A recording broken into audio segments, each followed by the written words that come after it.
మనుషుల వల్ల కానీ దేవతల వల్ల కానీ మరణం లేకుండా వరం పొందినటువంటి వాడు.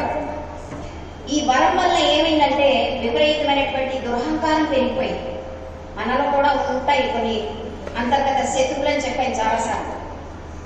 ఈ దురహంకారం వలన రావణాసుడు కూడా అంతమొందాడు. ఇదే దురహంకారం వలన మహాభారతంలో దుర్యోధనుడు అంతమొందాడు. ఇదే దురహంకారం వల్ల మహిషాసురుడు కూడా అంతమొందాడు. అనేక అవతారాలు ఎత్తి శైలపుత్రిగా, కృష్ణాండధారిణిగా, లలితా త్రిపుర సుందరిగా, బాలా త్రిపుర సుందరిగా అనేక అవతారాలు ఎత్తి ఇంకా అతన్ని జయించలేను అనేటువంటి పక్షంలో అన్ని దేవతలు కలిసి ఒక పెద్ద అవతారంగా ఉదయించి మహిషాసురుని వధించడం జరిగింది. ఈ మహిషాసురుని వధిస్తున్నప్పుడు ఒక రక్తం బొట్టు కింద పడిన వెంటనే 100 మహిషాసురుడు వచ్చేవారు. ఏం చెయ్యాలి ఇతన్ని అని ఆలోచించినటువంటి ఈ దుర్గామాత అనేక మంది శక్తులను కూడగట్టుకుని ఇక్కడ ఈ శ్రీదేవత ఎందుకు చంపాల్సి వచ్చింది అంటే స్త్రీ ఎందుకు పనికి రానిది అనుకున్నటువంటి మహిషాసురుడు స్త్రీ తప్ప అందరి వల్ల నాకు మరణం లేకుండా వరం కోరుకున్నాడు బ్రహ్మగారు. అందువల్ల ఈ స్త్రీ అనేటువంటి మర్దిని అనేటువంటి అవతారం ఎత్తి మహిషాసురుని వధించింది. ఎందుకని వధించడం జరిగింది అంటే ఇక్కడ ఋషులని, ప్రజలని, అందరినీ కన్నబిడ్డలా చూసుకోవాల్సినటువంటి రాసయుండి విపరీతమైనటువంటి అహంకారంతో తన నామమే జపించాలనేటువంటి కోరికతో విపరీతమైనటువంటి దురహంకారం ఎవరికి ఉండకూడదు. ఎందుకు వచ్చింది ఇంత దురహంకారం అంటే బ్రహ్మగారు ఇచ్చినటువంటి వరం వలన. ఆ వరం వల్ల ఏం చేశాడంటే ప్రజలని కన్నబిడ్డలా చూసుకోకుండా తపస్సు చేసేటువంటి ఋషులను కూడా ఎంతో బాధ పెడుతూ ఆయన ఆఖరికి ఒక స్త్రీ ఏమీ చెయ్యలేదు అనుకున్నటువంటి స్త్రీ చేతిలో మరణించడం జరిగింది. ఆవిడ స్త్రీలని అబలలు అనుకుంటాం, కానీ స్త్రీ శక్తి స్వరూపిణి, ఏదైనా చేయగలదు. మనం కూడా చేస్తాం అలాగే. అందుకని ఈ దసరా నవరాత్రుల సందర్భంగా ఈ కనకదుర్గాదేవిని పూజించుకుంటూ అదే రోజున విజయదశమి రోజున రాముడు రావణాసురుని వధించిన సందర్భంగా విజయదశమి చేసుకుంటూ ఇక్కడ రాముడిని తలుచుకుంటాము, దుర్గమ్మని తలుచుకుంటాము.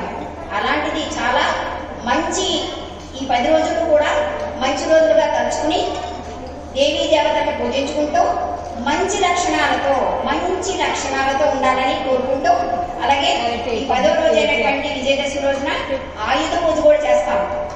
ఆయుధాలంటే మన ఇంట్లో ఉన్నటువంటి మోటార్ వెహికల్స్, పెద్ద పెద్ద కర్మాగారాల్లో ఉన్నటువంటి, ఫ్యాక్టరీలో ఉన్నటువంటి వస్తువులన్నింటినీ పూజించుకుంటూ ఈ దసరా నవరాత్రుల్ని మనం చేసుకుంటాం.